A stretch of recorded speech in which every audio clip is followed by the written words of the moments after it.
Hi there everyone, welcome to my channel. So in this video guys, we will talk about how to become a network technician. Before we start, I would like to say thank you so much to all my viewers, silent viewers, and supporters in my channel. Thank you for watching my videos. If you are new with my channel and then you like this video, please hit the like button. Don't forget to share and please support my channel guys if you're new by clicking the subscribe button. So let's begin.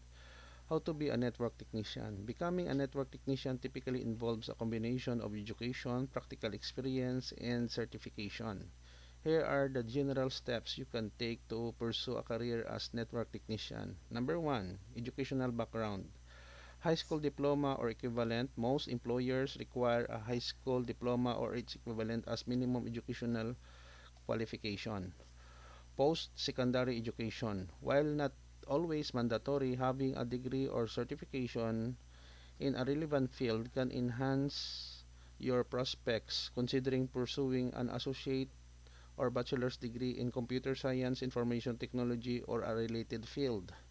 Number 2, gain basic IT skills. Develop a strong understanding of basic IT concepts including computer hardware, operating systems, and software applications. Number 3, learn networking fundamentals. Acquire knowledge of fundamental networking concepts including TCP/IP, subnetting, routers, switches, and protocols. Number 4, obtain hands-on experience.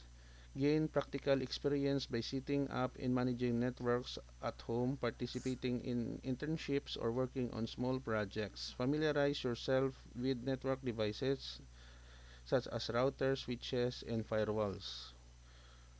Number 5, certifications. Consider obtaining industry-recognized certifications that validate your networking skills.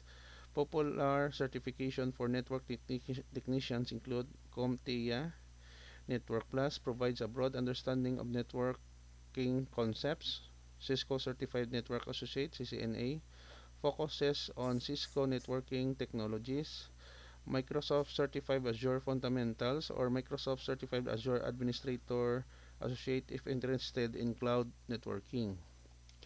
Number 6, build troubleshooting skills. Develop strong problem-solving and troubleshooting skills as network technicians are often responsible for identifying and resolving network issues. Number 7, stay informed. Keep up to date with industry trends and advancements in networking technologies. Follow relevant blogs, forums, and attend industry conferences if possible. Number 8, apply for entry-level positions. Look for entry-level positions such as help desk support or desktop support roles to gain further hands-on experience. Number 9, networking. Build a professional network by attending industry events, joining online forums, and connecting with professionals in the field. Networking can help you learn about job opportunities and gain insights from experienced professionals. Number 10, career progression. As you gain experience, you may have opportunities to specialize in areas such as network security, cloud computing, or enterprise networking. Remember that specific path may vary based on individual circumstances and preferences. Continuous learning and adaptability are key in the rapid evolving field of information technology. Okay guys, so this is the end of my report on how to be a network technician. Thank you so much for watching. I hope that you have learned something new in this video. If you like this video, please hit the like button. Don't forget to share and please support my channel guys if you're new by clicking the subscribe button. See you in the next video tutorial guys. This is your friend Jake saying bye bye for now.